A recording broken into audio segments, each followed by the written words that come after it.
Bienvenue dans Sans Interdit, le podcast qui libère ta magie. Je suis Flora, coach spirituel, et je t'aide à sortir de la matrice, à surmonter ton sentiment de décalage pour retrouver une vie alignée avec toi-même grâce à tes talents intuitifs. Tous les vendredis, seul ou avec une invitée, je vais te parler de spiritualité ancrée et décomplexée, avec des expérimentations, des histoires, des outils et des explorations du monde spirituel. Je t'invite à retrouver ce qui est le plus précieux, ta vérité. Bonne écoute! Bienvenue dans Sans Interdit, le podcast qui révèle ta magie. Est-ce que tu t'es déjà demandé quelles sont les différences entre le channeling et la médiumnité ? Eh bien, j'espère que je vais pouvoir répondre à tes questions parce que c'est l'objet de l'épisode du jour. Si tu as déjà écouté d'autres épisodes, tu sais que je vais commencer par délimiter le sujet parce que j'aime bien quand on est au clair avec les notions qu'on aborde. Je vais te partager certaines expériences personnelles. Non, ce ne sera pas... Je vais pas te partager toutes mes expériences parce que sinon on n'est pas rendu, mais certaines, choisies. Et enfin, je ferai un petit point éthique et sécurité. Donc le channeling, la médiumnité... Pourquoi je tiens à faire un distinguo entre les deux ? C'est parce que, pour moi, on va pas parler de la même chose. Alors, c'est des définitions qui me sont assez personnelles, parce que certaines personnes vont utiliser le terme pour la même chose. Enfin, en gros, pour eux, un médium, c'est quelqu'un qui va capter les messages, qu'il s'agisse de messages de défunts ou de messages de sphères spirituelles, on va dire. Et donc ils vont se dire médium égale channel. Moi je fais une distinction et donc je vais te l'expliquer. Donc pour moi la médiumnité ça va être la faculté de percevoir et de communiquer et ou. Parce que perso quand j'étais enfant, je communiquais pas avec les fantômes, je les voyais, enfin je les percevais mais je leur parlais pas. Donc de percevoir et ou de communiquer avec des entités non physiques défuntes. Donc ça peut impliquer le fait de les voir, donc d'avoir l'impression de les voir avec nos yeux, de les entendre, de les percevoir en termes de sens, tu sais, le frisson, les choses comme ça. Ça englobe tout. En fait, je fais pas de limitation sur la façon de percevoir les défunts, les entités... comment j'ai écrit ? Des entités non physiques défuntes. J'adore. Donc... Je fais pas de distinguo, en fait, entre les différentes façons de percevoir. Pour moi, c'est tu perçois. Que ce soit dans ta tête, dans tes oreilles, par des sensations corporelles, tout ça, pour moi, c'est pareil. Les médiums, c'est avec les entités non physiques défuntes. Alors que le channeling, ça va être la faculté de communiquer avec des entités spirituelles, idéalement élevées, souvent suite à un état de conscience modifié. Mais pas toujours. Je veux dire, c'est pas un critère. Il faut pas que tu sois en transe, t'as pas besoin nécessairement d'être en transe pour canaliser, même si, perso, provoquer un état de conscience modifié facilite la canalisation. Mais je le fais pas tout le temps. Et j'ai pas tout le temps besoin de le faire. Et donc, le channeling, on va recevoir des messages d'entités spirituelles élevées pour les communiquer. Généralement, en principe, ce sont quand même des messages empouvoirants, un peu doudou, un peu cheerleader, en vue de soutenir les personnes destinataires. Mais, tu vois, en préparant mon script, voilà, pour moi, j'ai fait le point par écrit sur qu'est-ce qu'un médium, qu'est-ce qu'un channel. Et je me suis dit que je ne pouvais pas ne pas parler d'autres éléments qui sont liés à toute cette histoire de perception d'entités non physiques. Et c'est pourquoi je tiens également à faire un petit point spiritisme. Donc le spiritisme, je veux dire, qui n'a pas vu de film d'horreur avec des trucs qui ont été invoqués suite à du spiritisme ou à une planche Ouija, franchement. Donc le spiritisme, ça va être une pratique qui a pour but de convoquer les esprits, théoriquement des défunts, souvent par l'intermédiaire d'un médium, mais pas toujours. Et personnellement, j'ai tendance à expliquer que le spiritisme va ouvrir une porte, mais on ne sait pas qui la passe. Donc voilà. Et personnellement, je n'ai jamais pratiqué. Donc, je sais pas pourquoi je viens de penser à des brocolis, c'est un petit peu comme si... alors les brocolis c'est vert et ça sent pas très bon, n'en mangez pas, mais perso j'ai jamais goûté. Alors ça fait un petit peu ça par rapport à mon expérience du spiritisme, mais t'inquiète, je vais t'expliquer pourquoi, personnellement, je ne le pratique pas. Déjà parce que j'en ai pas besoin, en fait, perso, mais bon. Les dégagements. Qu'est-ce que c'est qu'un dégagement ? Toujours dans ce domaine lié à la médiumnité, au spiritisme, etc.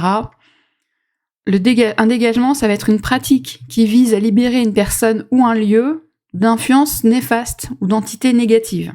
Donc en fait, un dégagement, je sais pas si on pourrait dire dégagement égale... le mot m'échappe. Désenvoûtement. Pardon, excuse-moi pour ce bug. Je peux pas te dire que... parce qu'en fait, du coup, j'ai pas cherché pour désenvoûtement. S'il y a une différence avec le dégagement. Pour ma part, j'ai jamais dit que j'avais désenvoûté quelqu'un. En revanche, des dégagements, j'en ai fait une paire. Bref. Mais une fois qu'on a parlé de tout ça, j'aimerais aussi faire un petit point sur le passage d'âme. Ah bah oui, tant qu'à faire.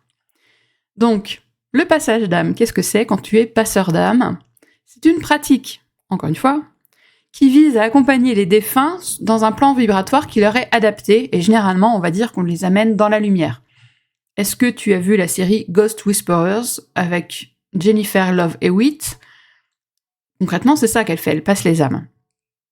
Alors évidemment, pour dramatiser le truc, elle passe les âmes, elle les aide à résoudre des problèmes sur le plan 3D et compagnie, et ensuite ils voient la lumière et ils s'en vont en paix.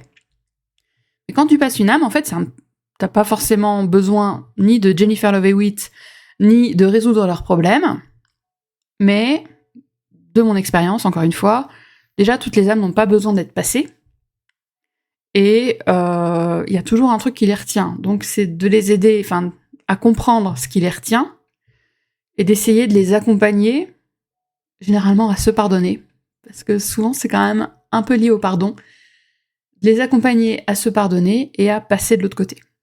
De l'autre côté du voile, quoi. Et enfin, le meilleur pour la fin, franchement, Cerise sur le Sunday. Je me suis dit que je pouvais pas parler de tout ça sans parler de Poltergeist. Et je ne te parle pas du film, que je n'ai pas le souvenir d'avoir vu. Je l'ai peut-être vu une fois. Oh, si, je crois que je l'ai vu une fois sur AB1. Mais genre, il y a hyper longtemps. Bref, on s'en fout. Poltergeist. Qu'est-ce que c'est qu'un poltergeist ? Quand ce n'est pas un film ou une série. Donc ça va être un phénomène paranormal qui va être caractérisé par des activités physiques inexplicables et souvent troublantes. Je sais pas si t'as écouté mon interview de Flavie Berléand. Elle m'a fait énormément rire quand elle m'a parlé des bouteilles d'eau qui volaient dans la pièce, etc. Ça, c'est un poltergeist. Voilà. Donc, maintenant qu'on a un petit peu délimité le sujet, qu'on est un peu d'accord sur différentes définitions, qu'en tout cas tu sais comment moi je vois tous ces domaines, comment j'en parle et ce qu'ils signifient pour moi, je vais quand même te parler de quelques expériences. Donc, rappelons-nous que je perçois des non-présents, entre guillemets, depuis que je suis toute petite. Les auras, les entités, les défunts, mais je savais pas ce que c'était. Faut vraiment comprendre ça, c'est que j'ai des souvenirs, je sais plus dans quel épisode j'en avais parlé, mais j'ai des souvenirs que je peux dater approximativement avant mes 6 ans. Enfin, avant mes 6 ans, c'est sûr, mais après, je peux les dater approximativement. Des souvenirs entre 4 et 6 ans où je voyais des choses non présentes, que je savais non présentes. Je savais que ces choses n'étaient pas dans notre monde 3D, c'est-à-dire qu'elles n'étaient pas palpables. Je le savais, que je pouvais pas les toucher. Je comprenais que c'était pas fréquent de les percevoir, et surtout, en fait, j'avais compris que je devais pas en parler. Donc, moi, tout s'est développé avec des expérimentations en solitaire, si tu veux. Alors, je vais commencer par te parler d'une de mes premières expériences de médiumnité les plus frappantes, si je puis dire. C'est quand on a visité le château de Barbe-Bleue, à Tiffauges. J'avais 7 ans. Et en fait, alors, comprends que là, je vais avoir 43 ans, donc 7 ans, c'est vieux. 7 ans, c'est loin. Donc, j'ai vraiment des souvenirs extrêmement limités. Mais je me souviens d'avoir entendu des hurlements. On était dans le château et j'entendais hurler dans ma tête. Je savais que c'était dans ma tête, je savais que j'étais la seule à l'entendre, mais j'avais 7 ans, donc à 7 ans, t'es quand même... Enfin, moi en tout cas, j'étais une petite fille, et aussi badass que j'ai pu être et que je puisse être toujours, je t'avoue que d'entendre des hurlements de douleur, ça m'a fait pleurer. Mais je n'ai pas expliqué pourquoi je pleurais. J'ai un souvenir, tu vois, quand je repense à ce moment où j'ai visité avec ma classe Tifauge, j'ai des souvenirs d'odeur, des souvenirs de paille, d'humidité, enfin, j'ai ces souvenirs-là, en fait, qui sont associés à Tifauge, et j'ai un souvenir d'obscurité, d'humidité, je pense, le terme serait fraîcheur, mais en fait, le mot qui me vient, c'est froideur, c'est tellement j'avais froid, et cette odeur qui m'emplissait le nez, et les hurlements. Donc voilà, tu vois, j'avais 7 ans, c'était cool. Non, c'est une blague, c'est pas cool du tout, punaise. Mais en fait, j'ai pris l'habitude de voir des défunts dans les châteaux, dans des musées, et en fait, ça me faisait rire. Et ça me faisait marrer parce que vers l'adolescence, quand on faisait des visites scolaires, tout ça, je me souviens d'une fois, je sais plus où on était, mais j'ai sortie scolaire, et je dis à mon pote, bah, t'as pas vu là, il y a quelqu'un dans le fauteuil, il nous regarde. Alors évidemment, pour qui ne voit pas, le fauteuil était vide, mais il y avait un jeune homme avec, je me souviens, un jeune homme avec une redingote qui nous regardait, qui était assis avec les jambes croisées et qui nous regardait.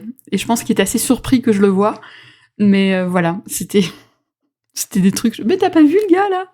Enfin, c'est n'importe quoi, mais enfin, après quand t'es adolescente, ben voilà, t'aimes bien faire marrer, parce que c'était un de mes amis qui était très ouvert, donc bon, c'était pas grave quoi.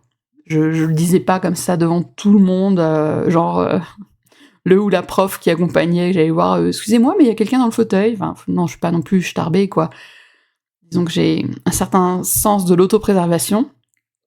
Mais ouais, j'avais un ami à qui je disais, tiens, là, il y a un fantôme. Tiens, là, il y a un fantôme. Parce que oui, 14-15 ans, là, j'avais pigé que c'était des défunts.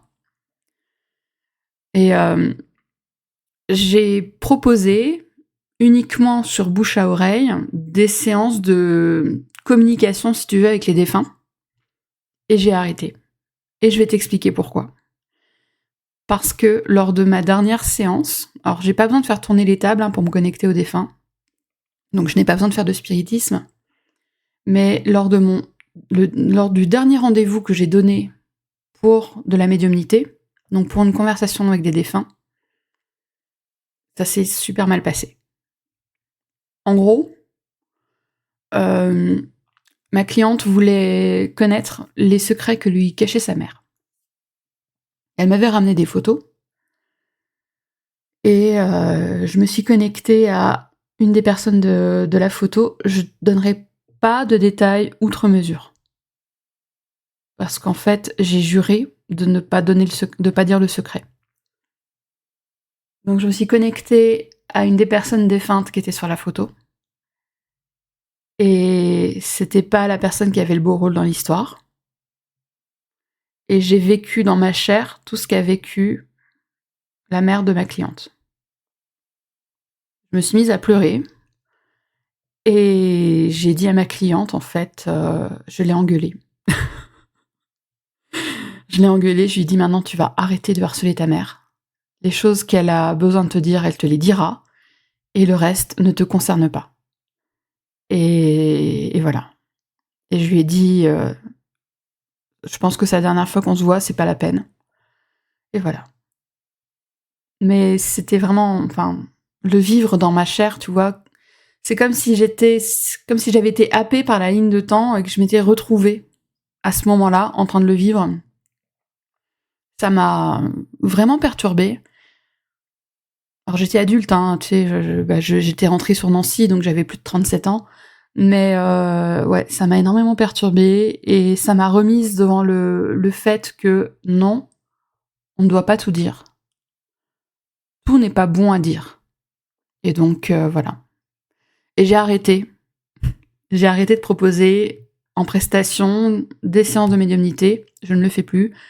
Je fais des contacts défunts uniquement quand il y a un défunt dans mon entourage.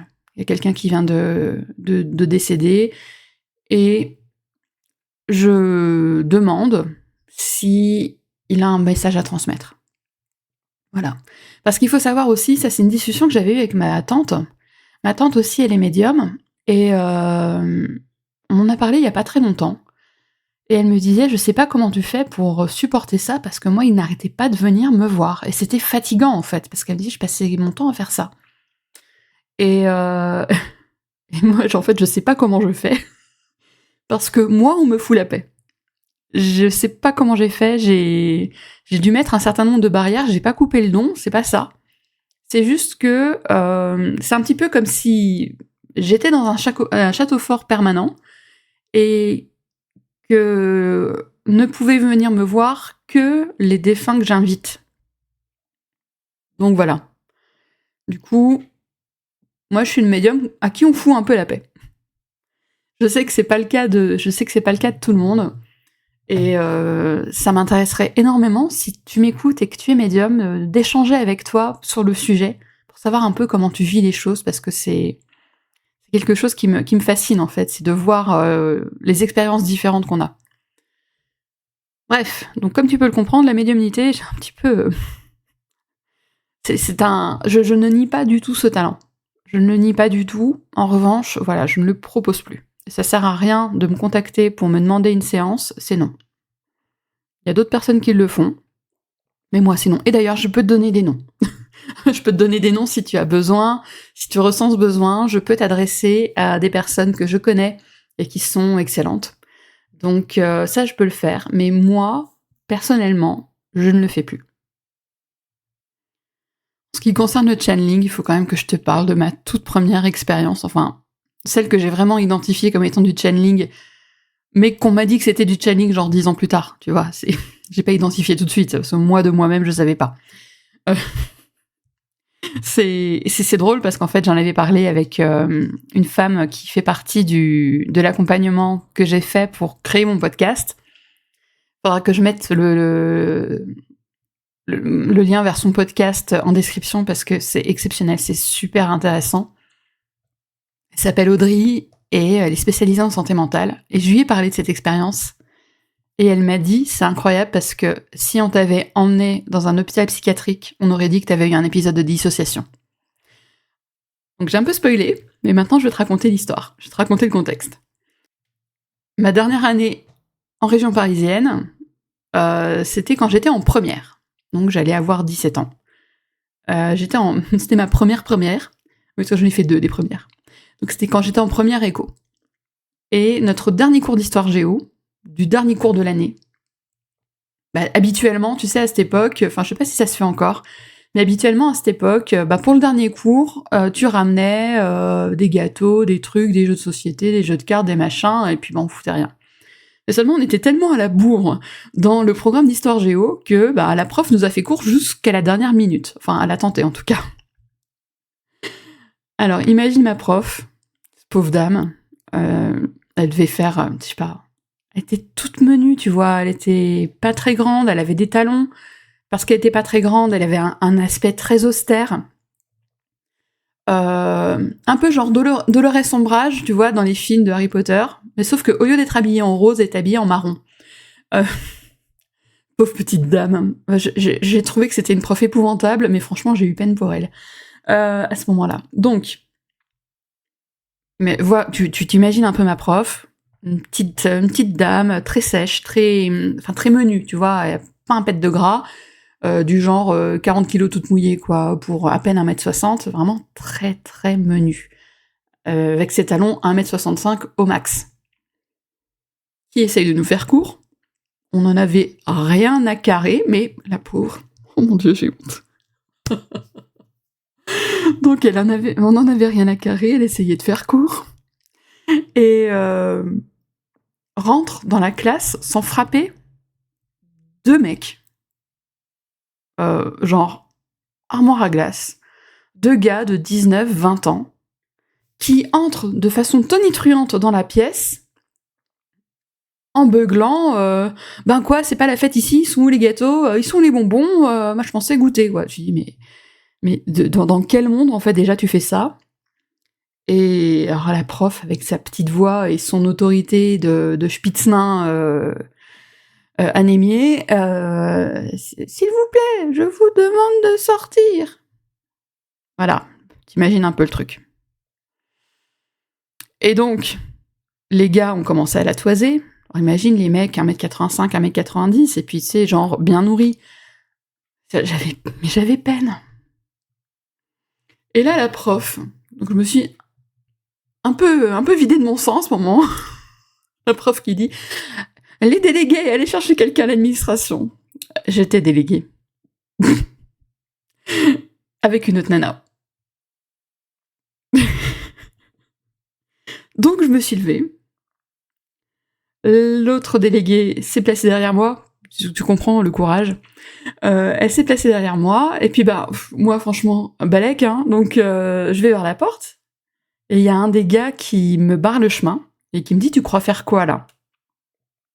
Puis genre, il était menaçant. Je vais t'en coller une, enfin voilà. Et puis, très honnêtement, la suite, je l'ai vue d'au-dessus. Je n'étais plus dans mon corps. Je n'étais plus dans mon corps. J'ai relevé la tête. Il y a une voix hyper grave qui est sortie de ma bouche. Et moi, j'étais au-dessus. J'étais au-dessus. Et donc, il y a une voix hyper grave qui est sortie de ma bouche et qui a dit « Je passe ». Et les gars ont eu peur. Et ils sont sortis. Et donc, l'autre délégué et moi, on allait à l'administration pour signaler qu'il y avait eu une intrusion. Mais il y avait toute la classe qui m'avait vue. Mon meilleur ami, à côté de qui j'étais en cours d'histoire, il en pleurait de rire. Il pleurait de rire, il me dit « Mais putain, mais t'as fait quoi ?» Et je dis « Mais j'en sais rien, j'étais plus là. » On pouvait pas, tous les deux, on pouvait parler de ça. Et je dis « Je sais pas, j'étais plus dans mon corps. » Il me dit « Putain, c'est incroyable. » Et voilà. C'est la première fois que j'ai canalisé. Mais vraiment à un moment où j'étais en danger physique et puis boum, quoi. Incroyable. Et donc, Audrey, dont je te mettrai le podcast en description, Audrey m'a dit, elle est incroyable cette histoire parce qu'elle me dit, si t'avais pas eu de témoin, t'aurais pu être hospitalisée pour dissociation cognitive ou un truc du genre, quoi. Ok. Eh bien, heureusement, il y avait des témoins. Oh putain. Et en fait, quand j'ai raconté cette histoire à ma première enseignante en Reiki Usui, elle m'a dit, mais t'es un channel en fait. Mais je l'ai rencontrée, j'avais quoi, 28 ans, un truc du genre. Et elle me dit, mais t'es channel. Alors ouais, je l'ai regardé, je fais, voilà. Donc, je vais te passer toutes mes expérimentations en tant que canal. Peut-être que, si jamais ça t'intéresse, ça pourrait faire l'objet d'un podcast ou de contenu sur mes réseaux sociaux pour expliquer un petit peu par quelle phase j'ai pu passer pour développer la pratique que j'ai à l'heure actuelle. Parce que ma pratique s'est vraiment développée et étoffée. Je fais tout en conscience. Et principalement en écriture automatique si je suis seule.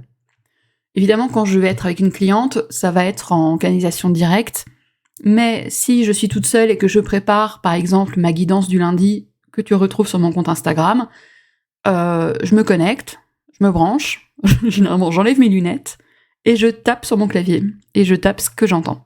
Voilà. Parce que tu vois, c'est des voix sans voix, ça dépend vraiment de... Mais ça pourrait faire l'objet d'un autre épisode, tu vois, Je vais pas m'apesantir là-dessus, parce que je suis déjà assez avancée, on va dire, dans l'enregistrement de ce podcast, et j'ai plein d'autres trucs à te raconter. Donc voilà, moi je canalise à peu près tout le temps. Il n'y a pas une journée où je canalise pas. Et en fait, parfois, c'est assez drôle, parce que je vais recevoir des messages, et cette urgence de les transmettre. Et par exemple, c'était assez récent, c'est une de mes amies qui me présentait son amoureux, et pareil, je suis à moitié sortie de mon corps, et alors la voix c'était la mienne, parce que je m'entendais parler, la voix c'était la mienne, peut-être un peu plus grave, et en fait j'ai transmis un message des orishas qui protègent sa famille. Les orishas, c'est des divinités qui viennent d'Afrique de l'Ouest, et je lui ai transmis un message des orishas qui protègent sa famille. Le gars il me connaissait pas. Ma copine, elle savait pas que je faisais ça. Donc je dis, bon bah tant pis, hein, voilà. C'est comment se faire un coming out toute seule. Voilà. Salut, je canalise. Mais bon, je veux dire, c'était un beau message, c'était vraiment quelque chose de très beau, ça a été assez court. Il y a des moments où, oui, ça m'arrive, j'ai cette urgence, et en fait, si je le dis pas, on me force à le dire. Parce que les messages doivent être transmis. Et comme d'ailleurs dirait Flavie, et là je te ramène à nouveau vers l'épisode qu'on a enregistré toutes les deux, comme te dirait Flavie, les messages sont transmis à un moment où la personne est prête à les recevoir. Donc, lui, il était prêt à les recevoir. Et d'ailleurs, on s'est recroisés il y a pas très longtemps, et puis il était très content de me voir. Je lui ai pas fait peur, donc c'est cool. Enfin voilà. En ce qui concerne le channeling, voilà, moi c'est vraiment quelque chose qui m'apporte énormément au quotidien. Parce que je vais canaliser des messages, je vais canaliser de l'énergie. Quand je me fais des soins énergétiques, je canalise en conscience l'énergie, etc. Je demande à mes guides et compagnie. Enfin bref, j'ai vraiment développé une sorte d'écosystème personnel autour du channeling qui est un grand soutien pour moi. Alors, maintenant je vais parler très rapidement parce que, comme tu as dû le comprendre, je n'ai jamais pratiqué. Parler très rapidement de spiritisme. Donc comme je te l'ai dit, j'ai jamais pratiqué, mais je savais qu'il fallait pas le faire. Je sais pas pourquoi, parce que c'est pas du tout quelque chose dont mes parents m'avaient déjà parlé, je n'avais jamais entendu parler de nulle part. Moi je viens d'une famille, enfin tu vois, c'est... Du côté de mon père, c'est j'ai envie de dire le bon sens paysan, mais avec énormément d'amour, tu vois, c'est vraiment quelque chose d'extrêmement carré. Donc bon, je veux dire, mais je savais que le spiritisme, je devais pas en faire. En revanche, j'ai déjà dû nettoyer les pots cassés suite à des séances de spiritisme qui avaient été faites par d'autres personnes. Et par exemple, j'ai fait un dégagement d'entité sur 3 ados dont on m'avait parlé, qui avaient fait du spiritisme pour communiquer avec la maman défunte d'une des 3. Donc, j'ai dû dégager les entités qui étaient sur elle, j'ai dû dégager la maison vide dans laquelle elles avaient ouvert une porte, et là, c'était une sacrée porte. Et du coup, j'ai aussi fermé la porte. Voilà. C'est parce que il y a des conséquences, en fait, quand tu fais du spiritisme. Il y a vraiment des conséquences. C'est pas genre juste pour le fun. Il peut se passer des trucs. Il va pas forcément se passer des trucs un peu en mode film d'horreur, mais il se passe des trucs, en fait. Parce que tu sais pas qui t'appelle. Du coup, ça me fait venir à la thématique dégagement et poltergeist. Ben oui, parce que alors moi j'ai une petite histoire un peu croquignolesque qui m'est arrivée personnellement, qui était bien sympathique. Donc voilà. Hein, donc, même quand tu crois... Ah ouais, c'était mon cas en fait. Avoir une bonne hygiène énergétique, eh bien, des fois, il y a des trucs qui tombent sur le coin du museau. Alors, j'étais encore avec mon ex-mari, on a déménagé, on a quitté notre maison, on habitait à Amnéville, et puis on a déménagé dans un autre coin de Lorraine. Et du coup, en fait, comme il travaillait énormément, j'ai dû gérer le déménagement, tout en fait. Alors oui, on a fait appel à des déménageurs, mais il a fallu que je trouve des déménageurs pour déménager mon piano de 1924, que je trouve un prestataire pour déménager le contenu de nos aquariums, que je m'occupe des devis, des machins, des cartons, de bidules, de tout, quoi. De la remise en état de la maison, enfin, de la totale, quoi. Et on va pas se mentir, c'était très fatigant. Et je me suis retrouvée à être hyper stressée et épuisée. Clairement épuisée. On est arrivé dans notre nouvelle maison, et puis en fait, j'étais incapable d'ouvrir les cartons et de faire le rangement. J'étais incapable, j'arrivais pas, j'étais tellement fatiguée, je passais mes journées à dormir, j'étais vraiment pas bien. Le printemps arrive, et alors là, j'ai une image qui me vient. Je vois un énorme monstre, mais genre très très grand, avec une tête énorme et des cornes encore plus grosses. Et puis tu sais, le truc, c'est, j'ai envie de dire, très chaud, avec une peau craquelée, avec quelque chose, comme si en dessous de sa peau c'était de la lave. Enfin, tu vois, j'ai une odeur de soufre aussi dans le nez quand j'y repense. Enfin, tu vois, c'était vraiment... Et j'ai vu cette chose énorme rentrer dans une baignoire, et j'ai compris que la baignoire, c'était moi. Et là, je me suis dit, ah merde. Ok, sympa. Bon, eh bien, je pense que je suis habitée par une truc, une bestiole, une chose. Donc j'ai procédé moi-même au dégagement. Mais ça a été hyper simple en fait. Je veux dire, il était bien accroché, il était vraiment costaud, enfin puissant, tu vois. Mais c'est parti finalement assez vite. Vient le poltergeist. Tiens-toi bien. Ne mange pas, ne bois pas. Donc un matin, j'avais rendez-vous, alors on habitait tout au nord de la Meurthe-et-Moselle, et j'avais rendez-vous au sud de Metz dans un labo pour aller faire des prises de sang pour des analyses, attention, des analyses spécifiques pour checker tout ce qui était intolérance alimentaire et allergie. Comme de chez moi, Metz était assez loin, je suis partie tôt le matin, et ouais, c'était en avril, je crois. Je suis partie tôt le matin, je rentre, il était quasiment midi, j'avais mes lunettes de soleil sur le nez, j'ouvre la porte, je vois des trucs par terre, et je me dis « Oh putain, ce con de chien a trouvé un paquet de riz, et l'a dispersé partout ». Le con de chien en question, on avait un faux plein-pied, tu vois, donc on avait une très grande pièce de vie, et puis 3 marches, c'est arrivé aux chambres.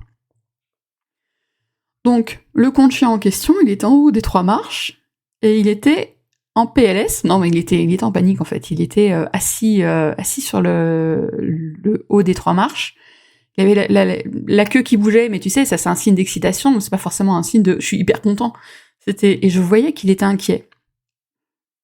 Alors, je dis bon, c'est pas grave, j'ai fait le ménage hier, mais bon, tant pis, je mets mes lunettes de vue. Et là, horreur, malheur, les grains de riz, c'était des asticots. Tu sais, des asticots, c'est genre un bon centimètre de long, quoi. Et il y en avait sur 70 mètres carrés. Il n'y avait pas un centimètre carré sans asticots. Donc j'avais mon chien, qui était en haut des 3 marches, qui refusait de descendre. Donc en fait, je subodore que le truc que j'ai fait partir, c'est vrai que comme c'était un de mes premiers dégagements, tu sais, j'avais pas encore trop l'art et la manière, donc moi je l'ai juste dégagé de moi, je l'ai juste enlevé, désaccroché quoi. Et la bestiole, entre guillemets, eh ben, elle était pas contente. Et boum, allez asticot. Non mais imagine quand même que la veille, j'avais fait le ménage, et puis alors en plus j'étais en mode ménage de printemps, tu vois, j'avais vidé la poubelle, désinfecté la poubelle, j'avais nettoyé les sols au vinaigre, après au nettoyeur vapeur, je vais pas te dire les trucs dans l'ordre, mais j'avais passé l'aspirateur aussi dans tous les coins, enfin j'avais vraiment fait hyper attention, parce que tu peux avoir des asticots qui viennent de ta poubelle, et bien dans ce cas t'en as un peu autour. Là, il y en avait partout, de l'entrée jusqu'à la terrasse, en passant par la cuisine et le salon. Il y en avait partout, j'étais partie 3 heures. Voilà. En 3 heures. Je veux dire, je veux bien croire plein de trucs. Mais c'était pas des tout petits asticots, c'était des gros asticots de plus d'1 centimètre. On est d'accord que c'est un truc chelou. Donc voilà. Et ce qui est marrant, c'est que le lendemain, j'avais une visio avec un de mes enseignants. Et je lui dis, au fait, voilà, il s'est passé ça. Je lui ai décrit la bestiole qui était dans la baignoire que j'étais. Donc il m'a dit, ah bah tiens, pour moi, c'est telle ou telle chose. Et puis je dis, hier, quand je suis rentrée, il y avait des asticots partout dans la baraque. Il me dit, ah bah ça, c'est un poltergeist. Il était pas content. Ah, ok, merci. Cool. Putain. Voilà. Donc, ouais, dans les poltergeists, j'avais pas fait de spiritisme, mais j'avais juste dégagé une très très grosse entité et qui était pas contente et qui donc a voulu me faire chier. Voilà, c'était pas très cool. C'était pas une super, c'était pas une super expérience. Ça me fait marrer maintenant, mais punaise, sur le coup, j'ai pas fait la maline. Hein. Et pour finir avec le passage d'âme, alors là, je vais essayer de pas pleurer, parce que ça a été une expérience qui était très très forte, très émotionnelle. En fait, comme je t'ai dit, je ne fais plus de passage de messages de défunt, ce genre de choses, sauf quand ça concerne des personnes de mon entourage. Et il se trouve que dans l'établissement où je travaillais, il y avait un jeune qui s'était suicidé. Ça avait énormément travaillé, enfin c'est normal, ça avait bouleversé tout le lycée. Bon, bah, voilà, lycée, boum. Bouleverser les profs, bouleverser, voilà. Et du coup, comme le jeune s'était suicidé, je sais que, enfin, d'expérience, les âmes de personnes qui se sont suicidées ont souvent plus de mal à passer. Et donc, j'ai ouvert la porte. Je lui ai dit, voilà, si t'as besoin d'aide, viens me voir. Et du coup, il est venu me voir, mais j'étais dans le bus, en train de rentrer. En plus, j'étais dans le bus avec mes courses. Je rentrais du boulot et j'étais avec mes courses et donc il est venu me voir. Je dis, bon, alors t'es gentil, mais tu vas quand même attendre que je rentre chez moi. Je rentre à la maison, il m'a laissé le temps de ranger mes courses. Puis on a discuté, je me rappelle plus de la conversation. On a discuté, je lui ai demandé s'il était prêt à partir. Et il était prêt. Et alors là, c'est là. Tu vois, ce qui est bizarre, enfin, c'était pas la première fois que je passais une âme. Je l'ai déjà fait plusieurs fois.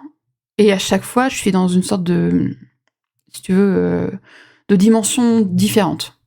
Je vais pas le faire sur le lieu qui est entre guillemets hanté. Je vais pas les appeler chez moi.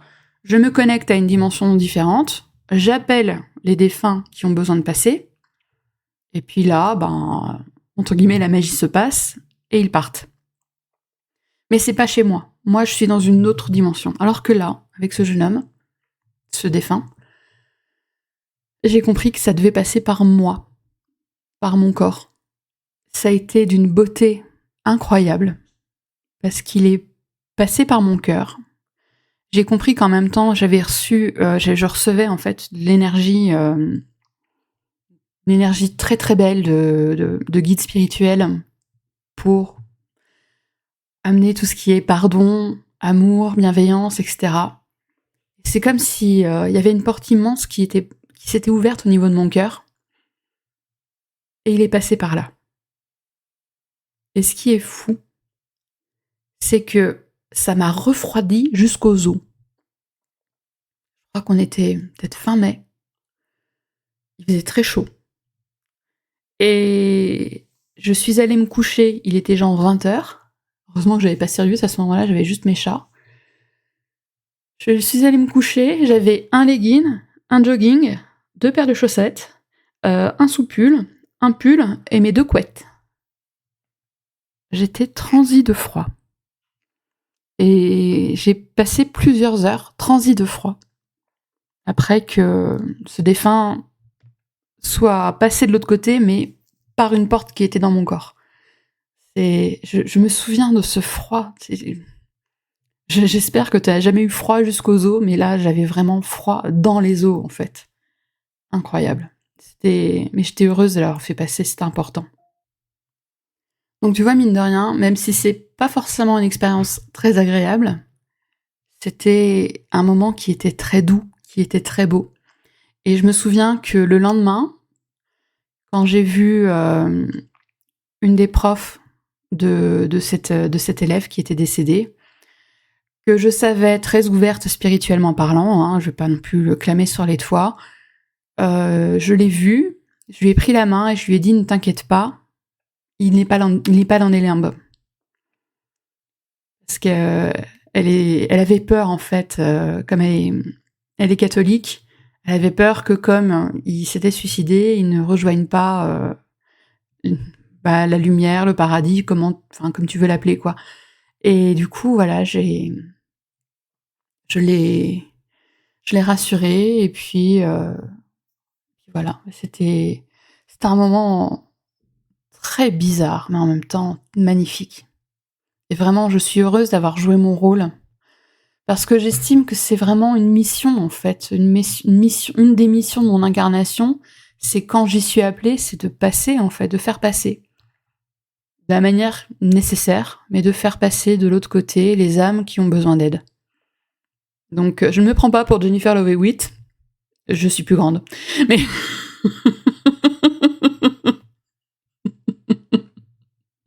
Et non, moi je ne mets pas de talons de 10 cm pour gagner 10 cm du coup. Parce que moi, si je mets des talons de 10 cm, je gagne un plâtre. Ou une fracture de ma tête. Donc... Mais non, plus sérieusement, oui, pour moi, ça fait partie d'une des missions de mon incarnation d'aider les âmes qui en ont besoin à partir de l'autre côté. Donc voilà. Mais maintenant, je voudrais quand même faire un petit point éthique et responsabilité. Donc, tu vois, je t'ai partagé mes expériences. Je t'ai partagé des trucs pas toujours très glorieux. Je t'ai partagé des trucs où, très clairement, j'aurais pu être mise en danger. Mais comprends que je sais ce que je fais. Moi, je sais ce que je fais.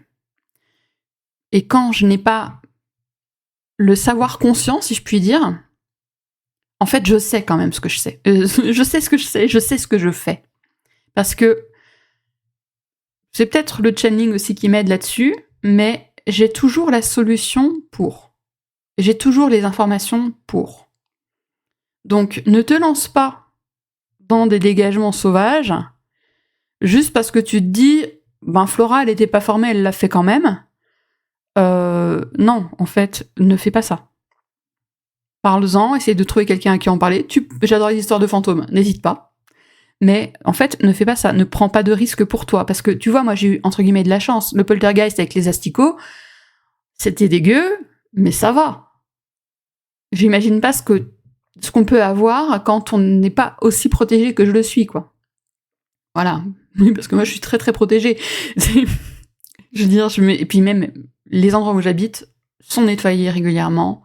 Je fais monter le taux vibratoire, je protège, etc. C'est une habitude. C'est une habitude compte tenu de ce que je peux offrir et de ce que je peux faire, de ce que je fais parfois. Donc, voilà. Ne fais pas un dégagement si t'es pas prêt à le faire, si t'es pas énergétiquement prêt à le faire. C'est un petit peu comme aller faire une rando en claquette par -12, alors que t'es en claquette et en short. Fais pas ça. Mets des bonnes chaussures, un bon pantalon, un bon anorak et des bonnes chaussettes. Donc, si t'es pas sûr d'avoir le bon équipement pour aller faire ta rando dans la neige, ne le fais pas. Donc, ne fais pas des dégagements comme ça à la sauvage. C'est pas fait pour tout le monde. Hein. Je dis pas ça en mode je suis supérieur à toi, gna gna gna. Non, clairement, on va être honnête, c'est pas fait pour tout le monde. C'est tout. C'est juste ça. Ce que je veux aussi te faire comprendre, c'est que quand on est médium, channel, il est primordial d'avoir une posture éthique ferme. Il faut connaître les limites de ce qu'on transmet, dans le sens où on est des traducteurs. On traduit des perceptions. On n'est pas là pour les imposer. J'ai déjà raconté, je crois, dans un autre épisode, où une consoeur qui est channel m'avait transmis un message, et ça me parlait pas. Du coup, je lui ai dit, écoute, ça me parle pas, mais alors est-ce que ça pourrait être plutôt métaphorique et exprimer telle ou telle chose ? Et en l'occurrence, c'était une image de religieuse, une connerie comme ça. Et puis, elle me dit, non, si j'ai vu une religieuse, c'est que c'est une religieuse. Et je me suis dit, ok, bon, eh bien, on va arrêter de parler ensemble, en fait, parce que je vois que je ne peux pas parler avec toi là-dessus. Je peux pas parler de ça avec toi. Parce que moi, je veux dire, à la même période, j'avais fait un enregistrement pour une cliente. D'ailleurs, c'était une lecture en Human Design, et que j'avais enregistré en vidéo. Et j'avais eu une image des personnages du monde des Toons dans... pas Rabbi Jacob, dans Roger Rabbit. Grâce au ciel, je lui ai pas dit, alors non, ça, c'est forcément le monde des Toons dans Roger Rabbit. Non, Seigneur, non. Non, mais c'était... Moi, je sais que j'ai toujours des transmissions qui sont très métaphoriques. Donc, voilà, je préviens toujours, je dis, voilà, c'est très métaphorique, ne t'inquiète pas, ça va sembler chelou, mais tu vas voir, ça prend sens. Mais on est des traducteurs. On traduit des choses qu'on reçoit, on traduit ces voix sans voix, on traduit ces images, on traduit ces sons, on traduit ces perceptions qu'on ressent dans notre corps, mais on les traduit à notre hauteur. Ce n'est pas un savoir omniscient, si je puis dire. Et ce que je veux dire également, dans ces notions d'éthique et de responsabilité, il faut comprendre que ces talents-là ne doivent surtout pas servir à prendre l'ascendant sur les autres, à les manipuler. Parce que souvent, les personnes qui vont aller voir un médium sont des personnes qui sont dans le deuil, avec un deuil qui va être plus ou moins digéré. Là-dessus, chacun procède à son deuil comme il peut, pas de jugement. Mais sont des personnes qui vont être en situation de fragilité émotionnelle, et il est très facile de prendre le dessus. Et je t'en supplie, ne sois pas une personne comme ça. Personnellement, j'ai une règle de conduite. Ne pas blesser. C'est un peu lié, tu sais, à la... Alors, je sais pas si tu connais la loi Wiccan. C'est Any harm none, do what you will. C'est tant que tu ne blesses pas, fais ce que tu veux. Moi, c'est tant que ça ne blesse pas, je transmets. Je transmets toujours des mots empouvoirants, soutenants. Et si ce qui vient n'est ni empouvoirant ni soutenant, eh bien, je ne transmets pas. Alors des fois c'est soutenant mais en mode coup de pelle. Mais c'est toujours empouvoirant et soutenant. Voilà, pour finir, je tiens à te préciser quand même que le channeling et la médiumnité, ce sont des talents que tu peux développer. Pour ma part, comme tu l'as compris, même si je ne pratique plus la transmission de messages de défunts, je pratique quotidiennement le channeling. Pour moi, pour ma communauté et évidemment mes clientes. Donc tout ce que je te propose, même l'astrologie et l'human design, est au moins en partie canalisé. Donc je reçois tout le temps des infos. En fait, comprends que moi, je me branche direct. Quand j'ai une consultation avec une cliente, je me mets en situation de recevoir les messages pour elle, même si elle vient pour du human design, par exemple, ou du coaching. Ma cliente vient pour ça, eh bien, je me pose quand même directement comme canal pour recevoir les choses les plus intéressantes pour elle, les messages qui vont l'aider à avancer, à débloquer ce qui est nécessaire. Mais ce que je veux te dire aussi, c'est que le channeling, ça s'enseigne. Et même si c'est pas une prestation dont je parle publiquement parce que je l'adapte en fait aux clientes, je peux enseigner, je l'ai déjà fait, j'enseigne le channeling sous forme de mentorat individuel, entre 6 et 8 semaines en fonction de tes besoins. Et si ça t'intéresse, alors là je me fais rire toute seule parce que dans mon script j'ai noté « Envoie-moi Pouette en DM sur Insta si tu veux en parler ». Ouais, Pouette, c'est un grand truc, je fais dire Pouette à ChatGPT, c'est quand je veux m'assurer qu'il a compris ce que je lui ai dit. Mais ouais, envoie-moi Pouette, et sans rire, ça me ferait marrer. Envoie-moi Pouette en message privé sur Instagram, si jamais t'as envie d'explorer un peu avec moi le channeling, si tu veux savoir un petit peu ce que ça pourrait englober, comment est-ce qu'on pourrait l'adapter éventuellement à ta disponibilité, à ton budget. Donc, n'hésite pas à venir vers moi, et puis on en discute. Et je te rappelle, pour finir, que je propose une guidance 100% canalisée tous les lundis matins sur mon compte Instagram. Donc je t'invite à venir la voir tous les lundis, et puis là t'as plusieurs semaines de guidance qui sont déjà dispo. Je crois que j'ai commencé à l'automne dernier, donc là il y a vraiment matière. Donc t'as des guidances canalisées sur mon compte. N'hésite pas à y aller consulter comme un oracle et voir ce qui te parle. D'ailleurs, récemment, j'ai canalisé une déesse hawaïenne qui s'appelle Haumea. Les messages étaient splendides. Voilà. Donc, je te remercie infiniment pour ton écoute, pour ton soutien et on se dit à la semaine prochaine.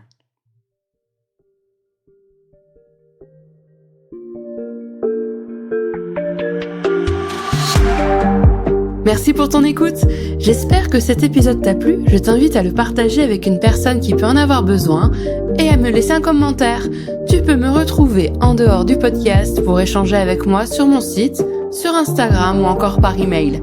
Les infos sont en description de l'épisode. On se retrouve la semaine prochaine pour un nouvel épisode de Sens Interdits. À très vite!